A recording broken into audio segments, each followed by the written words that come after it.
Hello friends, welcome to Indian study पर आपका स्वागत है। दोस्तों, आज की इस वीडियो में मैं आप लोगों के लिए हिंदी का टेस्ट लेकर के आया हूं, जो कि आपके आने वाले एग्जाम यूपी पुलिस कांस्टेबल के लिए बेहद इंपॉर्टेंट है।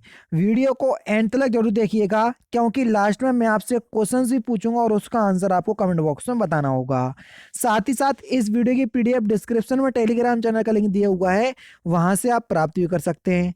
तो चलिए दोस्तों, स्टार्ट करते हैं और देख लेते हैं पहला क्वेश्चन। पहला क्वेश्चन, कुछ बच्चे इधर आओ। इस वाक्य में आपको विशेषण पहचानना है, कौन सा विशेषण है। अब देखो, कुछ शब्द जो है वो एक विशेषण शब्द है, लेकिन निश्चित हमको पता नहीं चल रहा कि एक्चुअल में कितने की बात हो रही है ना। तो यहाँ पर कुछ शब्द जो है वो विशेषण शब्द तो जरूर है, लेकिन ये संख्यावाचक विशेषण में आएगा। और अगर हम संख्यावाचक के भी अंदर बात करें तो ये अनिश्चित संख्यावाचक में जाएगा। पानी शब्द कैसा शब्द है?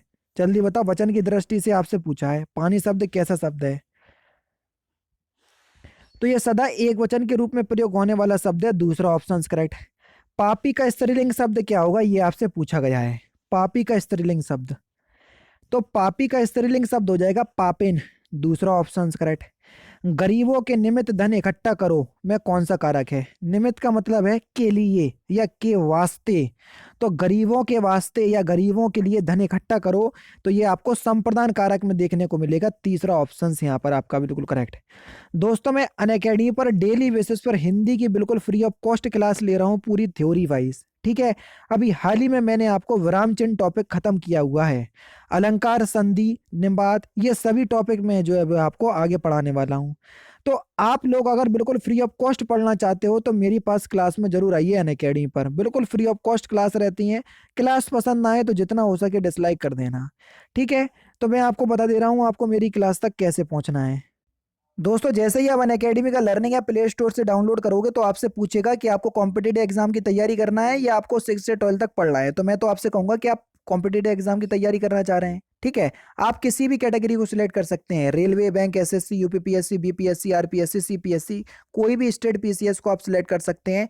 जिस भी कैटेगरी को आप सिलेक्ट करना चाहें आप उसको सिलेक्ट कर सकते हैं। ठीक है, जैसे मैं आपको यूपीएससी सीएससी कैटेगरी चूज कर लेता हूं, मैंने चूज कर लिया। हिंदी में मुझे पढ़ना है तो मैंने इसको चूज कर लिया। ठीक है, किस भी एग्जाम के लिए प्रिपरेशन कर रहे हैं, हमने आगे बढ़ गए। ठीक है, अब ऐसा नहीं है कि आपने इस कैटेगरी को चूज किया है तो आप मेरे से नहीं पढ़ पाएंगे, जबकि मैं यूपीपीएससी कैटेगरी के अंतर्गत जो है वो पढ़ाता हूँ। ये सब्सक्रिप्शन अगर आप लेना चाहें तो सब्सक्रिप्शन ले सकते हैं। ठीक है, क्योंकि अनअकैडमी और अनअकैडमी प्लस में बहुत ज्यादा फर्क है। ठीक है, सब्सक्रिप्शन के बारे में भी आपको बता दूंगा किसी और वीडियो में। तो आपके सामने इस तरीके का इंटरफेस आएगा। ठीक है, तो आपको मेरा नाम सर्च करना है। ठीक है, मेरा नाम क्या है? तारिक सरवर। तारिक सरवर। ठीक है, तारिक सरवर, तो मैं आपको मिल जाऊंगा। देखो, तारिक सरवर, ये मिल गया। ये मैं आपको यूपीपीएससी कैटेगरी के अंदर पढ़ा रहा हूँ। ठीक है, तो जैसे ही आप कोई भी क्लास होगी मेरी, ठीक है, जैसे ही आप किसी भी क्लास पर क्लिक करेंगे तो कोई भी आप मेरी क्लास पर क्लिक कर सकते हैं। मेरी सारी क्लास जो है वो बिल्कुल फ्री ऑफ कॉस्ट होती हैं।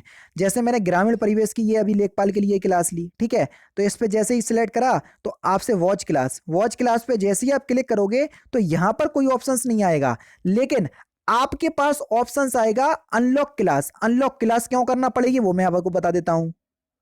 क्योंकि आप मेरी क्लास पहली बार देख रहे होंगे। अगर आप पहली बार मेरी क्लास देख रहे हैं तो आपको मेरी क्लास को अनलॉक करना पड़ेगा। और अनलॉक कोड क्या है मेरा? Indian study. इंडियन स्टडी जो चैनल का नाम है वही मेरा अनलॉक कोड है, क्लास अनलॉक कोड। तो इसको अप्लाई करना, विदाउट स्पेस क्लास आपकी अनलॉक हो जाएगी। बिल्कुल फ्री ऑफ कॉस्ट है, आराम से आप जो है वो देख सकते हैं। नेक्स्ट क्वेश्चन आपके सामने, किस वाक्य में सकर्मक क्रिया नहीं है?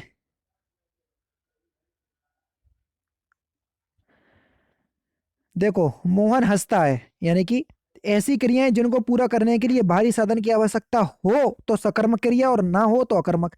मोहन हंसता है, हंसने के लिए भारी साधन की आवश्यकता नहीं होगी, इसलिए ये अकर्मक क्रिया का उदाहरण है। पहला ऑप्शन करेक्ट। अर्थ के अनुसार फिलिंदा ब्लैंक्स के कुल भेद हैं, तो आपको बताना है कि रिक्त स्थान की पूर्ति करना है। अर्थ के अनुसार संबंध बोधक अव्यय, यहाँ पर संबंध बोधक अव्यय के कुल 8 भेद हैं, तो पहला ऑप्शन करेक्ट। छत्रज्ञा क्या है? छत्रज्ञा ये संयुक्त व्यंजन का उदाहरण है, चौथा ऑप्शन करेक्ट। कजरारे बादलों वाला दिन था, इस वाक्य में विशेष आपको बताना है। बताया था कल ही मैंने आपको कि सेंटेंस में जिसकी बात की जाती है उसको विशेष कहते हैं। कजरारे बादलों वाला दिन था, तो बादलों की बात हो रही है, तो बादलों शब्द जो है वो विशेष का उदाहरण होगा। दूसरा ऑप्शन करेक्ट। घोटक का आपको तद्भव रूप बताना है कि घोटक का तद्भव रूप क्या होगा। तो घोटक का तद्भव हो जाएगा आपका घोड़ा। तीसरा ऑप्शन बिल्कुल करेक्ट। चतुर का कौन सा समानार्थी नहीं है, ये आपसे पूछा है। खुदगर्ज ये चतुर का समानार्थी नहीं है, पहला ऑप्शन करेक्ट हो जाएगा। दिए गए विकल्पों में से कृपण का विलोम शब्द आपसे पूछा है कि कृपण का विलोम शब्द क्या होगा। तो कृपण का विलोम शब्द हो जाएगा उदार। तीसरा ऑप्शन यहाँ पर आपका बिल्कुल क्या हो जाएगा सर, करेक्ट हो जाएगा। फिलिंदा ब्लैंक्स, चंगा तो कटौती में फिलिंदा ब्लैंक्स, इस लोकोक्ति को पूरा करना है। सिंपल है, आसानी से बता सकते हैं। मन चंगा तो कटौती में गंगा। दूसरा ऑप्शन यहाँ पर आपका बिल्कुल करेक्ट है। अधजल गगरी झलकत जाए, इस मुहावरे का सही अर्थ क्या है। अधजल गगरी झलकत जाए, इस मुहावरे का सही अर्थ क्या है। कम गुण वाला व्यक्ति दिखावा बहुत करता है। तीसरा ऑप्शन करेक्ट। रसोत्पत्ति में आश्रय की चेष्टाएं क्या क्या कही जाती हैं। तो रसोत्पत्ति में आश्रय की चेष्टाएं क्या कही जाती हैं, उसको हम अनुभाव कहते हैं। क्या कहते हैं, अनुभाव। तीसरा ऑप्शन करेक्ट। अब अली रही गुलाब में, अपत कटीली दार में को कौन सा अलंकार है। तो यहाँ पर उपमा अलंकार है, पहला ही ऑप्शन यहाँ पर आपका बिल्कुल करेक्ट है। छंद का सर्वप्रथम उल्लेख कहाँ मिलता है, सिंपल और इंपॉर्टेंट क्वेश्चन। छंद का सर्वप्रथम उल्लेख आपको ऋग्वेद में मिलता है, पहला ऑप्शन करेक्ट है। एक देशीय का विलोम शब्द क्या है, जल्दी बताओ। एक देशीय का विलोम शब्द, तो एक देशीय का विलोम शब्द हो जाएगा सर सर्वदेशीय। चौथा ऑप्शन करेक्ट। आवश्यकता से अधिक वृष्टि होने पर वाक्यांशों के लिए एक शब्द क्या होगा। आवश्यकता से अधिक वृष्टि होने पर वाक्यांशों के लिए एक शब्द क्या बोलेंगे, हम उसे अतिवृष्टि बोलेंगे सर। क्या बोलेंगे, अतिवृष्टि। तीसरा ऑप्शन करेक्ट। सर जो कि सरोवर का पर्यायवाची है, यदि सर के प्रथम वर्ण सा के स्थान पर सा का प्रयोग कर दिया जाए तो अर्थ क्या होगा, यानी कि सा के ये अगर ये लिख दें तो इसका अर्थ क्या होगा। इसका अर्थ होता है वाण। तीसरा ऑप्शन करेक्ट। शुद्ध वर्तनी का चयन करना है। वार्षिक उत्सव। दूसरा ऑप्शन से यहाँ पर आपका बिल्कुल करेक्ट। ग्रीस में कौन सी संधि है, ये आपसे पूछा गया है।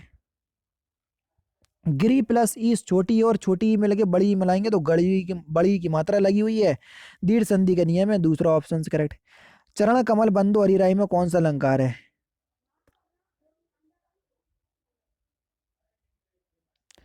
रूपक अलंकार होगा। तीसरा ऑप्शन करेक्ट। चुनाव के समय राजनीतिक दलों द्वारा प्रस्तुत फिलिंदा ब्लैंक्स में से किसी एक को चुनना होता है, तो फिलिंदा ब्लैंक्स के स्थान पर बताना है। चुनाव के समय पर राजनीतिक दलों द्वारा प्रस्तुत प्रत्याशियों में से, है ना, किसी एक को चुनना होता है, तो दूसरा ऑप्शन करेक्ट है। दिए गए विकल्पों में से रेखांकित शब्द के उपसर्ग का कोटि बताना है। ठीक है, विद्यालय का उप प्रधानाचार्य जिम्मेदार व्यक्ति होता है, तो उप प्रधानाचार्य में आपको बताना है कि किस कोटि का उपसर्ग है।